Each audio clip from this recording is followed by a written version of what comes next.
Hello বন্ধুরা, আজকে আবার একটি নতুন ভিডিও নিয়ে চলে এলাম। ভিডিওটি ভালো লেগে থাকলে প্লিজ চ্যানেলটি সাবস্ক্রাইবার করে দেবেন, একটি লাইক করে দেবেন, একটি শেয়ার করে দেবেন।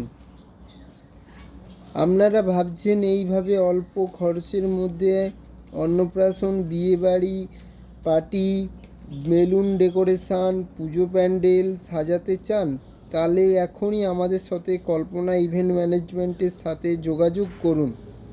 কন্ট্যাক্ট নম্বর ডিসক্রিপশানে দেওয়া আছে। যদি ভিডিওটি ভালো লেগে থাকে একটি লাইক করে দেবেন। যদি ভিডিওটি এই লোকেশানে দেখে থাকো, মেছেদা, কোলাঘাট, তমলুক, হলদিয়া, মেদিনীপুর, পাঁশকুড়া, রাধামণি, ঘাটাল, দাসপুর, বাগনান থেকে যদি ভিডিওটি দেখে থাকো তাহলে এখনই কন্ট্যাক্ট করুন। হেড অফিস দিগলাবাড়, সিদ্ধা, পূর্ব মেদিনীপুর।